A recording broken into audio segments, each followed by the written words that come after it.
आनंद मठ। आनंद मठ और ऋषियों की अनमोल धरोहर को संजोएं।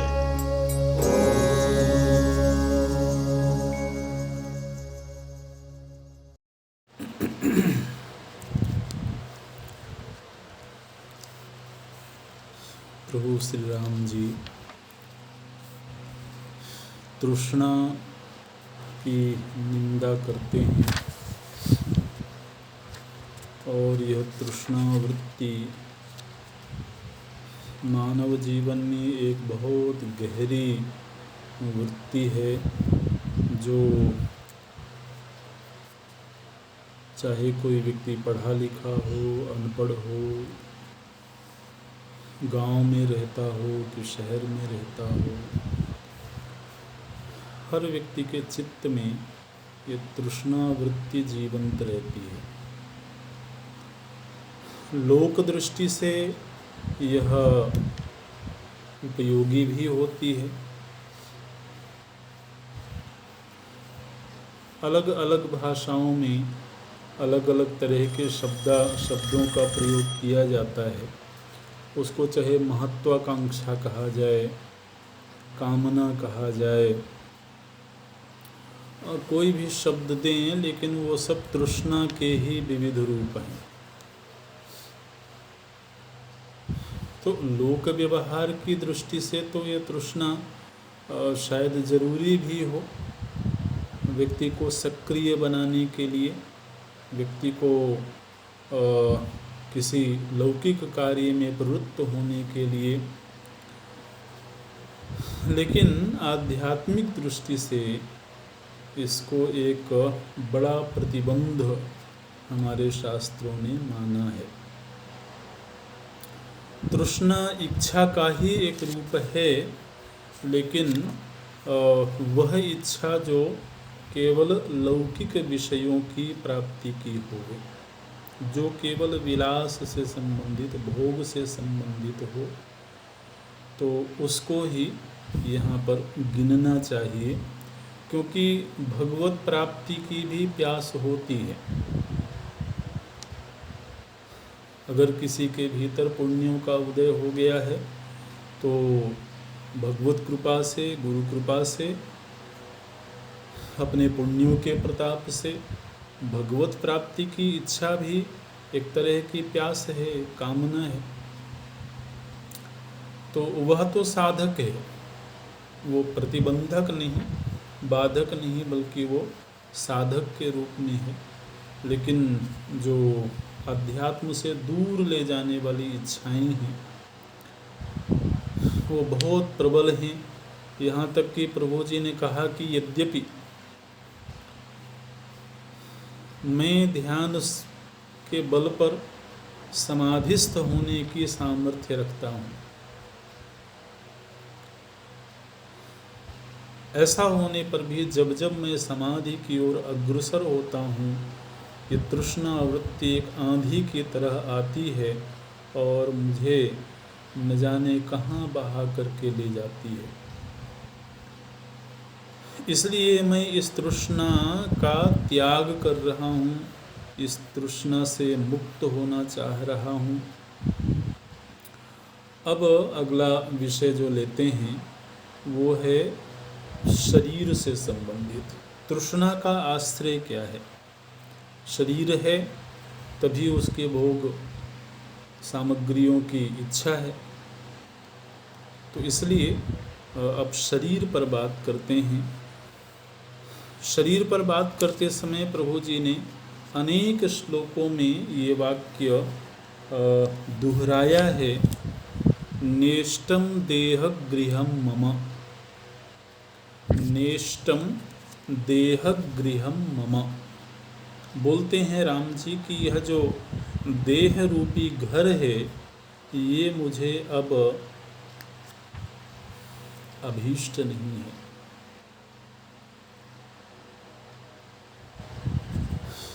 शुरुआत कहाँ से करते हैं? बोले कि तात संतरणार्थेन गृहीतायां पुनः पुनः नाविदेहलतायां च कस्य स्याद आत्मभावना।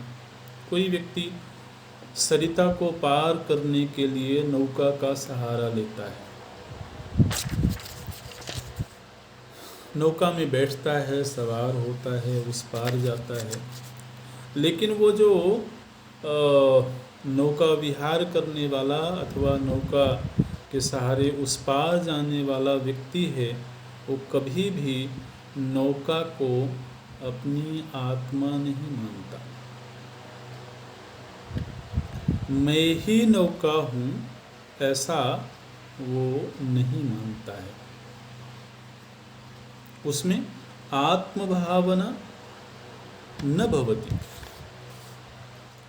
नावि देहलतायां च कस्य स्याद आत्मभावना। जिस तरीके से किसी की भी नौका में आत्मभावना नहीं होती है, तो ठीक इसी तरह से यह शरीर भी इस संसार सागर से पार जाने के लिए एक नौका की तरह ही तो है। फिर किसी भी समझदार व्यक्ति की इसमें आत्मभावना कैसे हो सकती है? ये तो नासमझी, अज्ञान, भ्रांति ही हैं जिनकी वजह से हमने इस नौका को ही मैं मान लिया, इसमें आत्मभावना हो गई।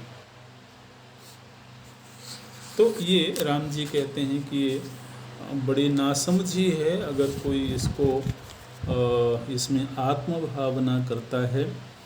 तात संतरणार्थेन गृहीतायां पुनः पुनः। संतरणार्थेन, संतरण के लिए, पार जाने के लिए हम इस नौका को ग्रहण करते हैं, लेकिन कस्य स्याद आत्मभावना। फिर इसमें किसी की भी आत्मभावना कैसे हो सकती है? तो इसी परिप्रेक्ष्य में फिर राम जी कई श्लोकों में इस वाक्य को दोहराते हैं। नेष्टम देहक देहक गृहम मम। यह जो देह रूपी घर है अथवा यह जो देह रूपी नौका है, ये मुझे इष्ट नहीं है। ये शरीर मेरे लिए अभीष्ट नहीं है। मैं अब इससे कोई ममता, कोई मोह नहीं रखना चाहता हूँ। इस शरीर से ममता किसने किया हुआ है? बोले ये अहंकार रूपी एक गृहस्थ है, एक गृहस्थाश्रमी है, उसका नाम है अहंकार। कलेवरम अहंकार गृहस्थस्य महागृहम लुठत्वभ्येतु वा स्थैर्यं किमनेन मुने मम। बोले कि ये जो अहंकार रूपी गृहस्थ है, यह अगर इस शरीर को चाहता है तो उसको लूटने दो, उसको उस जाल में पड़ने दो। मुझे उससे क्या प्रयोजन है? क्योंकि मैं जानता हूँ कि यह स्थिर नहीं है, इसमें स्थैर्य नहीं है। बड़े सुंदर सुंदर उपमाओं के जरिए राम जी इस शरीर की चर्चा करते हैं। वृक्ष की तरह से यह शरीर है, तो वृक्ष में किस तरह से शाखाएं होती हैं, किस तरह के पत्ते होते हैं, किस तरह के पक्षी बैठे होते हैं। तो इस तरह का रूपक बना करके और प्रभु जी बताते हैं कि यह शरीर एक वृक्ष की भांति है, लेकिन इससे जब तक उच्छेद नहीं होगा, जब तक इसको असंग शस्त्र के जरिए काट नहीं दिया जाएगा, तब तक यह जीव को प्राप्त होता ही रहेगा।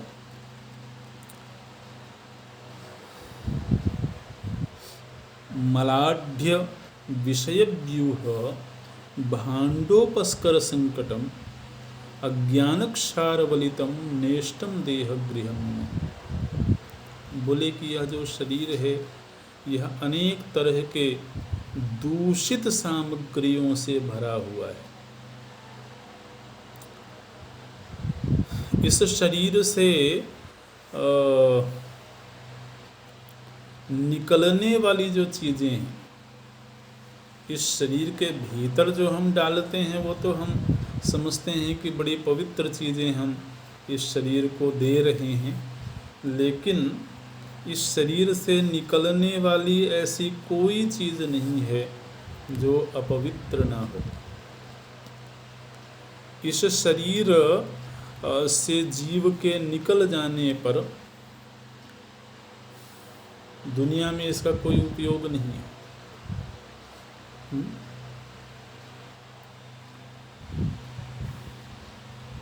चाहे भले दूसरे शरीर के लिए कोई अंग निकाल लिया जाए लेकिन फिर भी वह शरीर से शरीरांतर के काम ही तो आ रहा है, किसी और तो काम नहीं आ रहा है। तो इस शरीर में ऐसी शोभन तो कोई भी वस्तु है नहीं। बोलते हैं कि मलाढ़्य विषय व्यूह भांडोपस्कर संकटम। बोले ये मलिन वस्तुओं का एक पिंड है जिसके भीतर की सब कुछ अपवित्र चीज़ें ही भरी हुई हैं, और अज्ञान की वजह से इस मलिन पिंड में आत्मबुद्धि हो रखी है। एक बार व्यक्ति अगर ठीक ठीक इसकी कमजोरियों को देख ले तो ऐसा कौन होगा जो इसकी अभीप्सा करेगा, ऐसा कौन होगा जो इसको चाहेगा। कम से कम मैं तो न इष्टम देह गृहम मम, मेरे लिए तो यह शरीर किंचित भी अभीष्ट नहीं है। ज्ञानेंद्रियों के झरोखे हैं इसमें। ज्ञानेंद्रियों के झरोखे से ज्ञान तो अंदर जाता है, लेकिन वहाँ बैठी हुई जो तृष्णा है, वो तृष्णा स्वामिनी उस प्रज्ञा को, उस ज्ञान को ठहरने नहीं देती है। और उस तृष्णा की अनेक तरह की चिंता रूपी कन्याएं हैं, चिंता रूपी पुत्रियां हैं जो प्रज्ञा को नहीं ठहरने देती हैं और उसको विचलित करके रखती हैं। इसलिए मुझे यह देह किंचित भी अभीष्ट नहीं है।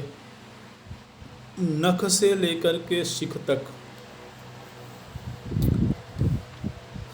किस तरह से इसमें दूषण है, किस किस तरह के दोष हैं और इनका किस तरीके से नाश होता है।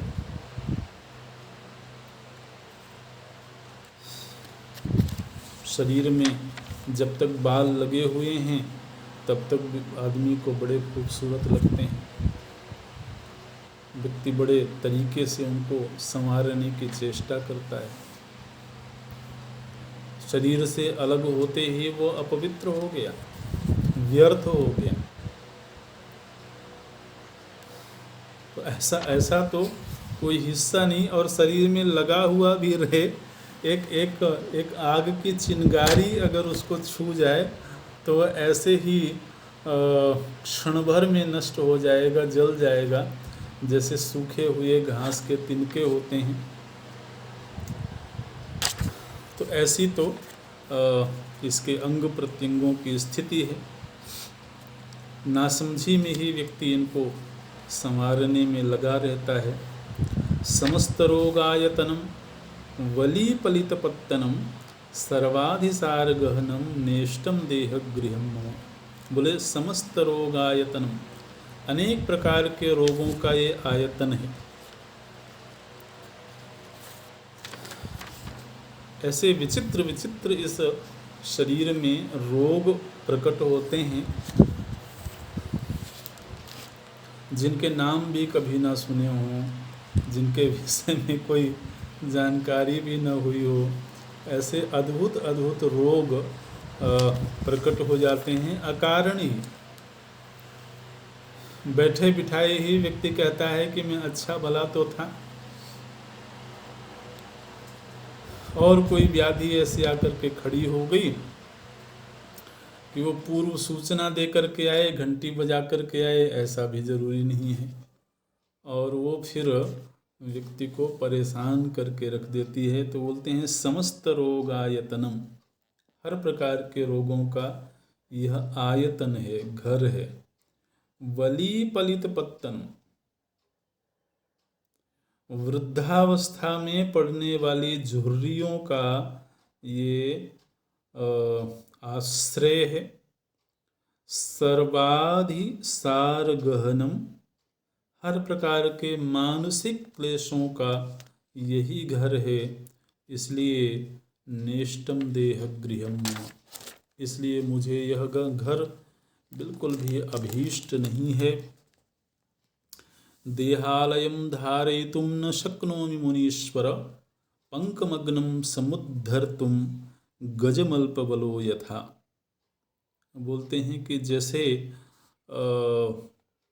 हाथी जब कीचड़ में धंस जाता है, हाथी यदि कीचड़ में फंस जाए तो कोई निर्बल व्यक्ति उसको उसका उद्धार करने में समर्थ नहीं होता है। ठीक इसी तरह से अनेक कोशिशों के बाद भी मैं अपने आप को इस शरीर रूपी कीचड़ से निकालने में समर्थ नहीं हो रहा हूँ। ऐसा लग रहा है कि जैसे उस हाथी की तरह मैं बलात् इस शरीर रूपी कीचड़ में धंस गया हूँ, और जितनी ही निकालने की चेष्टा होती है, लगता है कि उतना ही और गहरे धंसता चला जा रहा हूँ। किम श्रिया किम च राज्येन किम कायेन किमीहितैः दिनैः कतिपयैरेव कालः सर्वं निकृन्तति। बोलते हैं कि अब मुझे राज्य लक्ष्मी से क्या लेना देना।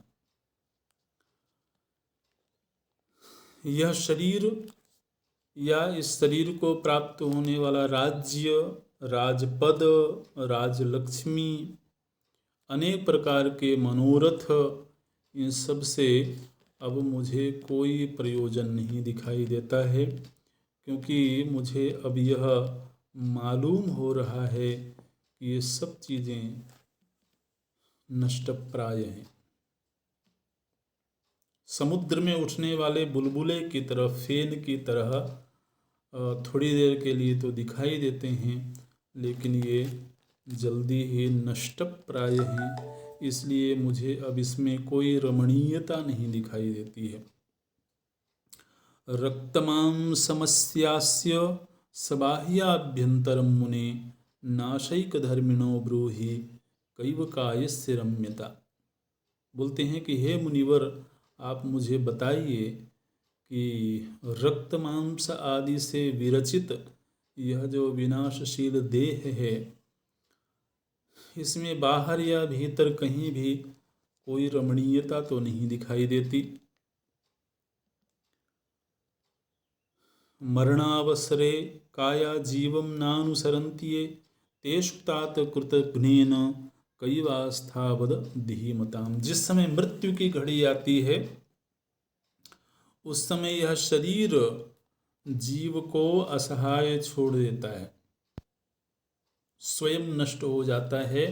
और उस समय यह जिस जीव ने इस शरीर को सालों साल संभालने की चेष्टा करता है, उस जीव को ही यह छोड़ देता है। अब कहने के लिए कहा जाएगा कि शरीर ने जीव को छोड़ा या जीव ने शरीर को छोड़ा, मुख्य बात यह है कि छूट तो जाता ही है। तो राम जी कहते हैं कि इस शरीर ने कोई वफादारी नहीं निभाई। जिस शरीर को हर तरीके से सुरक्षित रखने की, पोषित करने की, स्वस्थ रखने की चेष्टा इसमें बैठा हुआ जीव करता रहा, अंततः वह शरीर तो उसे अकेला ही जाता हुआ छोड़ देता है।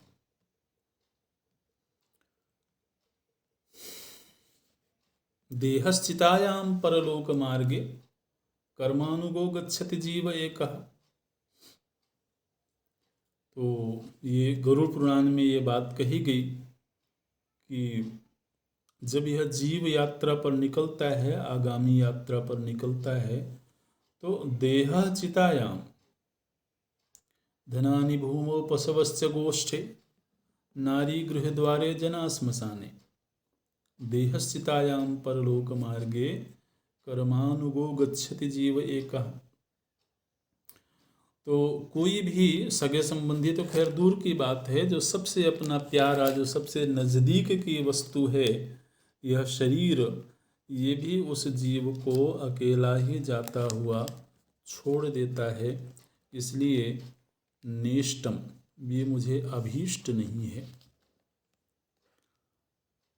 जरा काले जरामेति मृत्यु काले तथा मृतिम सम एषा विशेषज्ञ कायो भोग दरिद्रयो। वृद्धावस्था और मृत्यु ये इस शरीर को प्राप्त होने वाली अवश्यम भावी घटनाएं हैं। हालांकि ये किसी भी व्यक्ति को अभीष्ट नहीं होती। कोई भी मनुष्य इनकी चाहत नहीं रखता है, कोई इनकी कामना नहीं करता है, लेकिन कामना नहीं करने पर भी शरीर को ये अवस्थाएं अवश्य ही प्राप्त होती हैं। दहनैकार्थयोग्यानि कायकाष्ठानि भूरिशः संसाराब्धा विमोह्यन्ते विहोह्यन्ते कश्चित् तेषु नरं विदुः।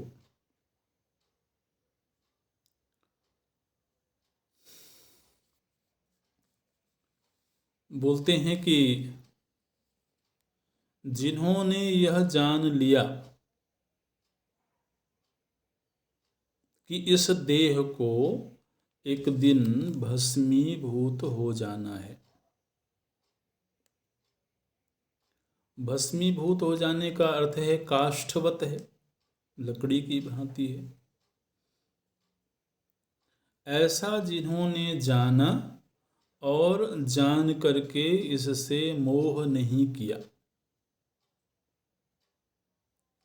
उसी को असल में नर कहा जाएगा और उसी की देह को नर देह कहा जाएगा। माने देह में रहते हुए जिसने इसके यथार्थ को जान लिया है वही नर कहलाएगा। और अगर ऐसा नहीं हुआ तो फिर वह शरीर तो केवल काष्ठ मात्र ही है।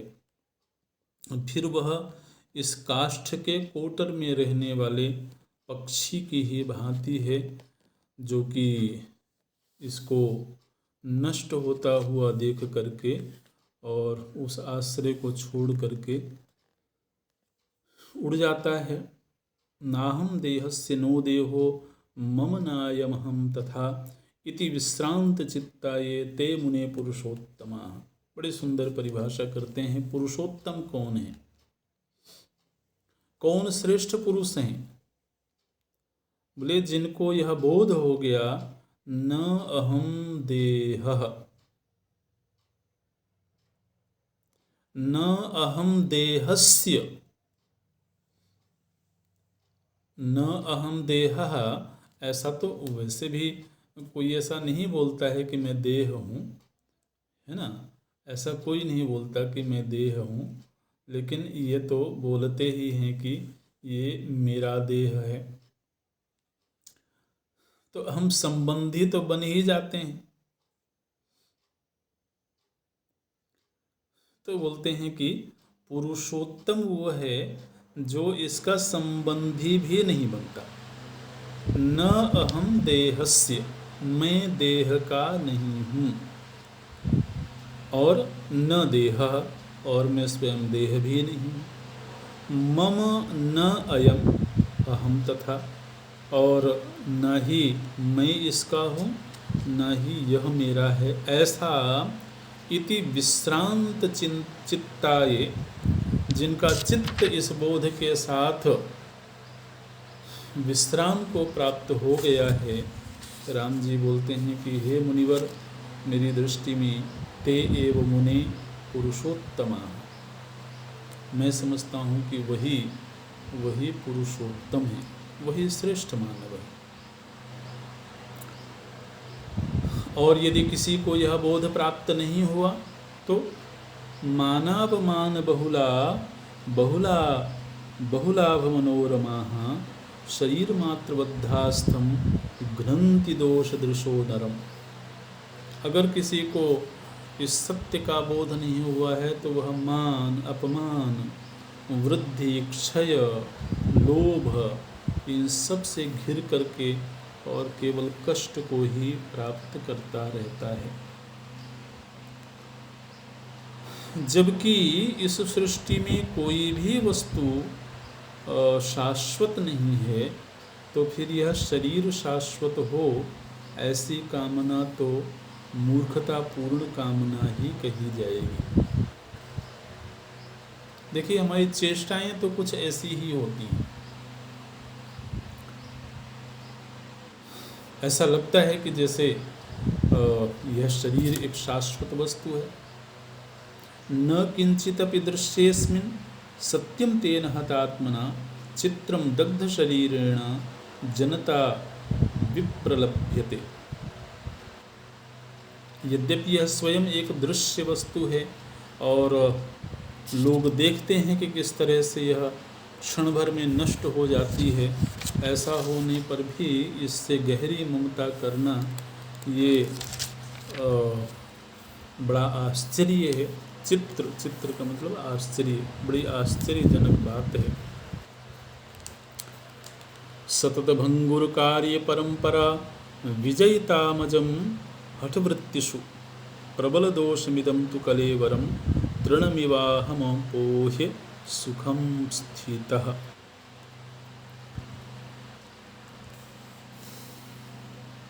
एक बार ये प्रतियोगिता हुई।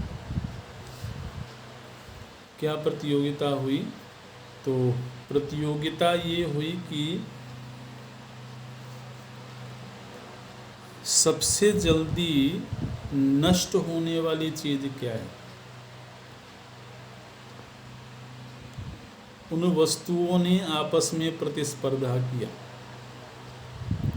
कि अतिशीघ्र कौन है जो नष्ट हो जाता है।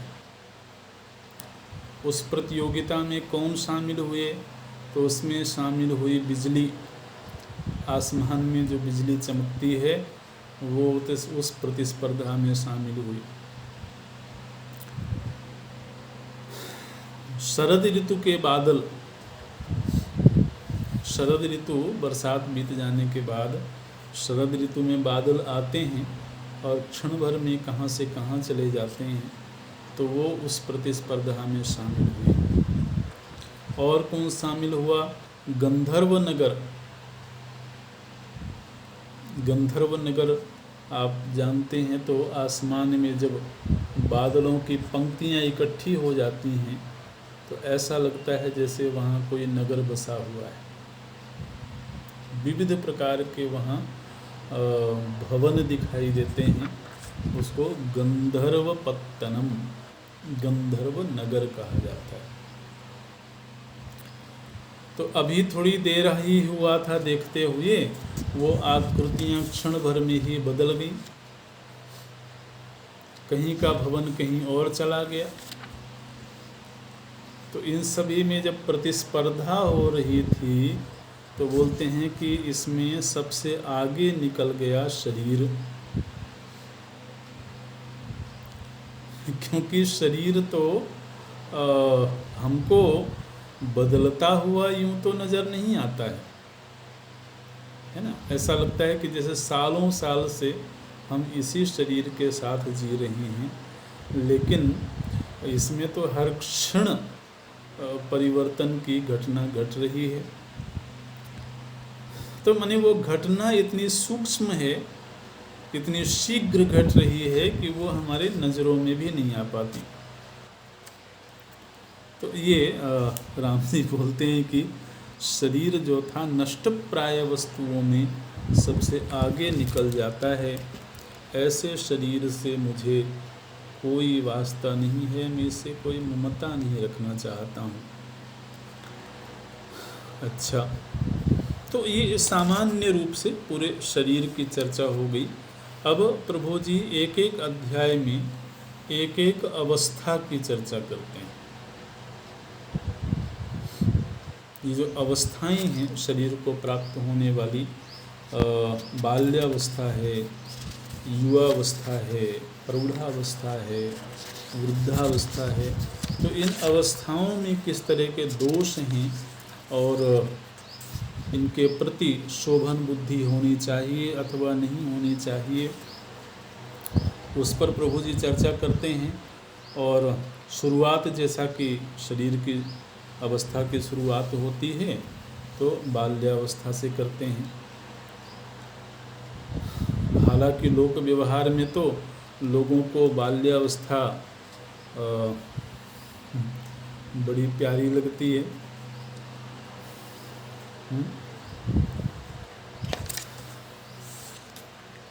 वो जो बाल्यावस्था है वो दूसरे की प्यारी लगती है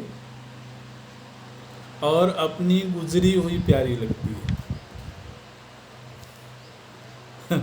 जब हम स्वयं उस स्थिति में थे तब तो कितनी प्यारी लगती होगी, ये तो राम जी खुद ही यहाँ पर बता रहे हैं। लेकिन वो अवस्था जब गुजर जाती है तो हमारे पास में तुलना करने के लिए कुछ चीज़ें आ जाती हैं। वर्तमान के साथ में हम गुजरी हुई चीज़ों की तुलना करते हैं तो फिर ऐसा लगता है थोड़ा सा कि शायद वो अवस्था अच्छी थी, उस अवस्था में ज़्यादा सुख था, निश्चिंतता थी। तो इसलिए व्यक्ति को कभी कभी ऐसा ख्याल आता है कि पुनः अगर वो बाल्यावस्था प्राप्त हो जाती, पुनः बचपना प्राप्त हो जाता।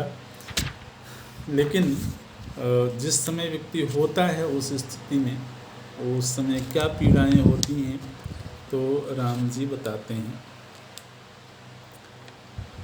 लब्ध्वा पितरलाकारे कार्यभार तरंगिणी संसार सागरे जन्म बाल्यम दुखाय केवलम।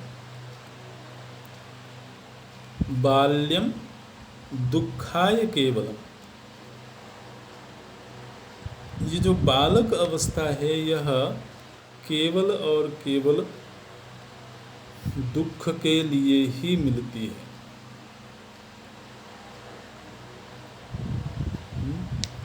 किस किस तरह के दोष होते हैं, तो बोलते हैं असक्ति, आपदः, तृष्णा, मूकता, मूढ़बुद्धिता, घृध्नुता, लोलता, दैन्यम सर्वं बाले प्रवर्तते। ये सारे के सारे दोष बाल्यावस्था में लगे रहते हैं। क्या है? बोलते हैं अशक्ति, शक्ति का अभाव, असमर्थ होता है। और जो असामर्थ्य है यह बहुत पीड़ादायक चीज है। अशक्ति ही आपदः, आपदः मतलब अनेक तरह की आपत्तियाँ। आपत्तियों से तात्पर्य है कि जैसे मच्छर ने काट लिया, कीड़े ने काट लिया, या शरीर में कहीं कोई पीड़ा हो रही है, कोई दर्द हो रहा है, उसको बता पाने की सामर्थ्य नहीं हो, उसको सहना है। ज़्यादा से ज़्यादा रो सकता है वो। तो लेकिन कितने तरह की, शरीर बड़ा नाजुक होता है, ज़्यादा शीत हो जाए तो रुग्ण हो जाएगा, ज़्यादा ग्रीष्म हो जाए तो रुग्ण हो जाएगा। तो अनेक तरह की आपदाओं का, आपत्तियों का वह आश्रय होता है। फिर तृष्णा, तृष्णा का अर्थ है निरंतर ही खाने पीने की इच्छा। मूकता, हम समझते हैं कि मानव जीवन में ये जो वाक शक्ति है, ये परमात्मा की दी हुई एक बड़ी बड़ी अद्भुत शक्ति है। वाक शक्ति और हस्त शक्ति, हाथों की शक्ति। एक मनुष्य ही है जिसको सृष्टिकर्ता ने हाथ दिए हैं। आप कल्पना करें, कभी बैठ करके ऐसे ख्याल आते हैं कि अगर मनुष्य के पास हाथ नहीं होते, मतलब ये हाथ तो हाथ नहीं है, लेकिन ये हाथ पैर की तरह होते। जो चौपाए हैं, उन चौपाओं के पास में भी अंग तो हैं, लेकिन उसको हाथ के रूप में प्रयोग नहीं कर सकता। वो जीव पैरों के रूप में ही प्रयोग करता है। तो ये कितनी बड़ी नेमत है, कितनी बड़ी हम समझते हैं कि परमात्मा की देन है ये हाथ। आज मनुष्य के पास में, आज या कभी भी, जितनी प्रकार की उपलब्धियां हैं, क्योंकि कर्म शक्ति हाथों में है, तो उन सब उपलब्धियों में इस हाथ की बड़ी भूमिका है। तो इसी तरह से वाक शक्ति भी मनुष्य को प्राप्त एक विशिष्ट उपलब्धि है। बाल्यावस्था में तो मूकता होती है, बोल नहीं सकता है, उसको क्या चाहिए है, कहाँ पीड़ा हो रही है, बोल नहीं सकता। अच्छा, बोल नहीं सकता वो तो ठीक है, लेकिन उस समय पर इशारा करने की भी तो सामर्थ्य नहीं होती है। बड़े हो जाने पर तो अगर कोई मूक हो भी गया, वाक शक्ति चली भी गई, तो कम से कम वो इशारों के जरिए अपनी बात कह पाता है। शैशव अवस्था में उसके पास में अपने अपने विचार को, अपनी पीड़ा को, अपनी इच्छाओं को व्यक्त करने के लिए सिवाय रोने के और कोई साधन नहीं दिखाई देता है। तो इसलिए मूकता, मूढ़ बुद्धिता, उस समय बुद्धि पूरी तरह से मूढ़ होती है, उसको किसी चीज़ की समझ ही नहीं होती, अच्छे बुरे की ही समझ नहीं होती है। किसमें भला है, किसमें बुरा है, कौन सी चीज़ हानिकारक है, कौन सी चीज़ लाभकारक है, इसी की समझ नहीं है। तो मूकता, मूढ़ बुद्धिता। अच्छा, क्रीड़ा, उसको हमेशा खेलने की इच्छा है, उसके पास अपने आप को व्यस्त रखने अथवा अपने आप को थोड़ा प्रसन्न करने का सिवाय खेलने के और कोई साधन नहीं है उसके पास में। बड़ा हो जाने के बाद में तो अनेक साधन उपलब्ध हो जाते हैं, लेकिन शैशव अवस्था में मन तो है उसके पास में, अपरिपक्व ही सही, मूढ़ ही सही, लेकिन वह मन प्रसन्नता चाहता है, सुख चाहता है, और उसका उपाय उसके पास में केवल क्रीड़ा है।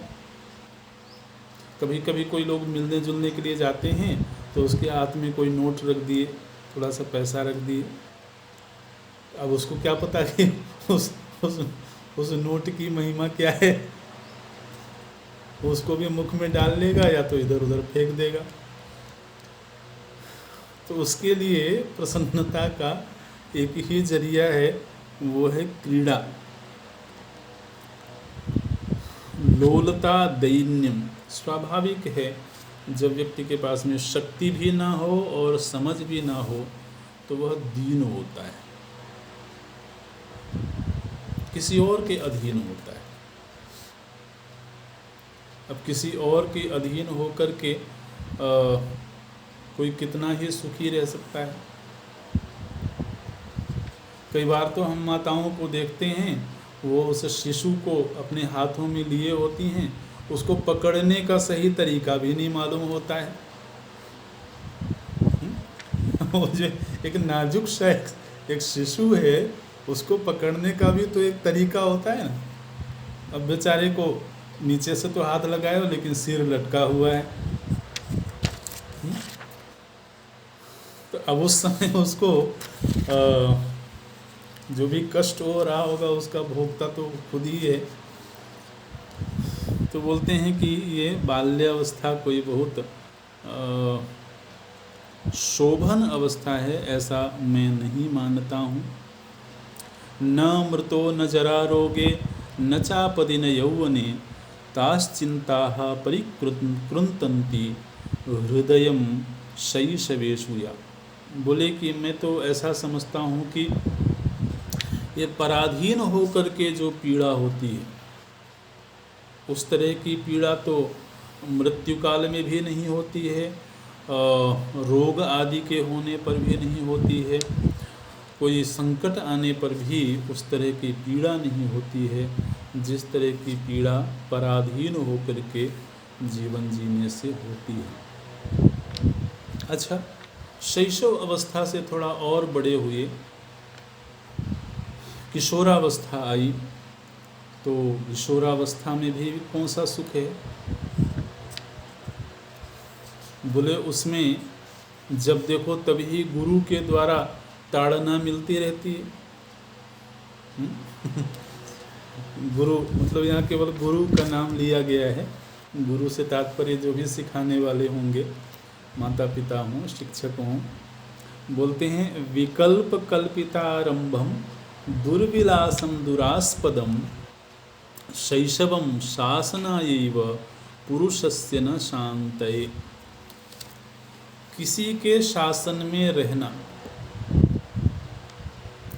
या तो विवश होकर के किसी के अधीन हो जाना, वो विवशता असमर्थता की वजह से।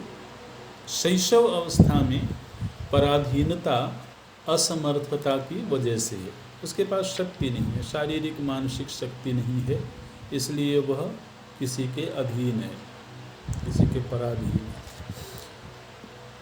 किशोरावस्था में थोड़ा समर्थ तो हो गया, लेकिन उस समय उसको किसी के शासन में रहना होता है।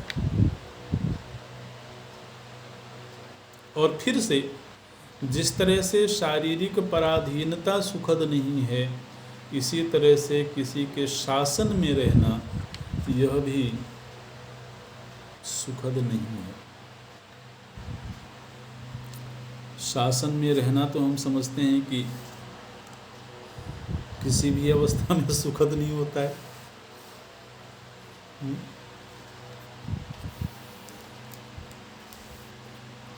ये हमारे भीतर का जो अहम है, यह चाहे वो शासन मंगलमयी ही क्यों ना हो, कल्याणप्रद ही क्यों ना हो, लेकिन ऐसा होने पर भी शासन सहजता से तो स्वीकार्य नहीं होता है।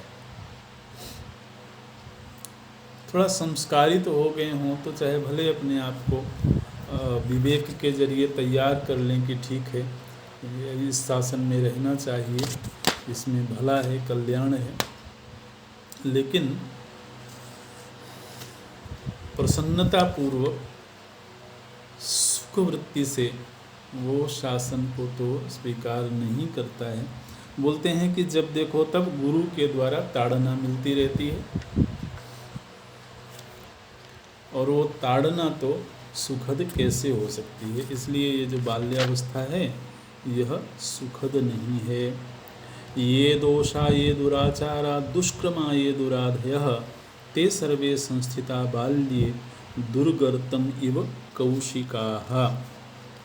यह जो बाल्य अवस्था है इसमें अनेक तरह के दुर्गुण होते हैं। उसको दुष्कर्म करने में, दुराचार करने में, मतलब शासन विरुद्ध आचरण करने में उसको अच्छा लगता है, और वही जो शासन विरुद्ध आचरण है वह उसको ताड़ना के दायरे में ले जाता है। जो लोग ऐसा समझते हैं कि बाल्य अवस्था रमणीय है, वो बुद्धिहीन लोग हैं। ये बोलते हैं बाल्यम रम्यमिति व्यर्थम बुद्धयः कल्पयन्ति। ना समझ लोग इस तरह की कल्पना करते हैं कि ये जो बाल्यम है, बाल्यावस्था है, यह रमणीय है। हाँ, ये तो जरूर कहा जाएगा कि दूसरों के लिए रमणीय है। जो लोग उसके साथ में खेलते हैं तो ये तो पूरी प्रकृति में ही, प्रकृति में जो भी नव सृजन होता है वह हमेशा ही कोमल होता है, मुलायम होता है देखने में, स्पर्श में। इसलिए दूसरों के लिए तो वो सुखद है, लेकिन स्वयं के लिए तो वह सुखद बिल्कुल भी नहीं है। अच्छा, इसी तरह से नवम नवम प्रीतिकरम न शिशु प्रत्ययम यदि प्राप्नोति तदसौ याति विषशैषम्य मूर्छनाम। बोले कि यह जो बालक है यह क्षण भर में प्रसन्न हो जाएगा, क्षण भर में रुष्ट हो जाएगा। बड़ा विचित्र सा दृष्टांत देते हैं। बोले स्तोकेन वशमायाति स्तोकेनैति विकारिताम अमेध्य एव रमते बालः कौलेयको यथा।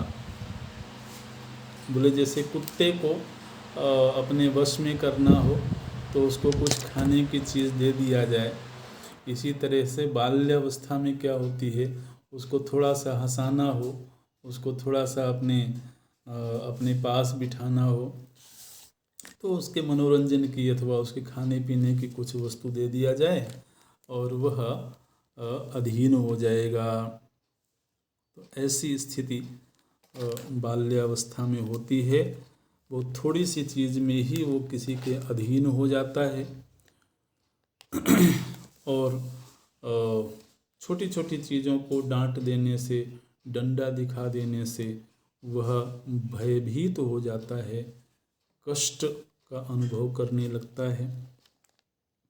स्वसंकल्पाभिलषितान भावान प्राप्य तप्तधीः दुःखमेत्यबलो कालो विनिष्कृत इवाशये। उसके भीतर अगर कोई संकल्प भी हो, किसी अभिलषित वस्तु को पाने की इच्छा भी जगे, तो वह चाह करके भी उसको प्राप्त नहीं कर पाता है। और स्वाभाविक है, जब अभिलषित वस्तु को प्राप्त नहीं कर पाएगा तो उसे मानसिक रूप से पीड़ा होगी। अंतश्चित्तेरशक्तस्य शीतातप निवारणे को विशेषो महाबुद्धे बालस्योर्वीरुहस्तथा। बाल्यावस्था में अगर उसके मन को सर्दी अथवा गर्मी का अनुभव हो रहा हो तो स्वयं तो उसका निवारण करने में समर्थ नहीं है। जिनके अधीन हैं वो अगर उसको बचाने की चेष्टा कर लें तो ठीक है, नहीं तो उसे वृक्ष की भांति सर्दी गर्मी को सहन करना पड़ता है बलात्। शैशव अवस्था हमेशा ही भय का घर है, उसको हर वक्त किसी न किसी चीज़ का भय लगा रहता है। इसलिए मैं ऐसा समझता हूँ, अंततः बोलते हैं राम जी, सकल दोष दशा विहताशयम शरणमप्य विवेक विलासिनः इह न कस्यचिदेह महामुने भवति बाल्यमलं परितुष्टये। मैं समझता हूँ कि अगर कोई बाल्यावस्था के दोषों को ठीक ठीक देखे तो कोई भी नहीं चाहेगा कि वह बाल्यावस्था को प्राप्त करे। अच्छा, फिर बाल्यावस्था के बाद यौवन अवस्था की चर्चा करते हैं। यहाँ पर ये कहा गया कि 14 वर्ष की आयु, 14 वर्ष की आयु तक यदि बालक के द्वारा कोई अपराध किया जाए तो वह नरक का हेतु नहीं बनता है।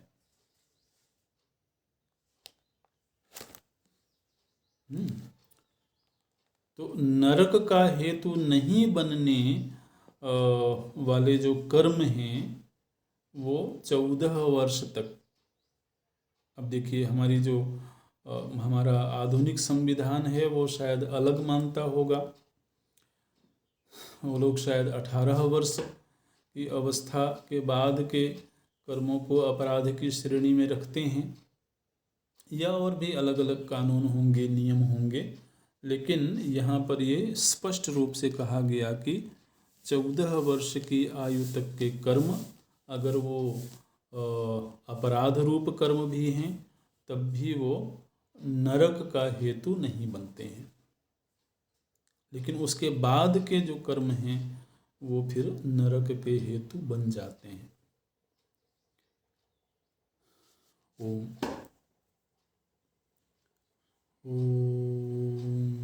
पूर्णमदः पूर्णमिदं पूर्णात् पूर्णमुदच्यते पूर्णस्य पूर्णमादाय पूर्णमेवावशिष्यते।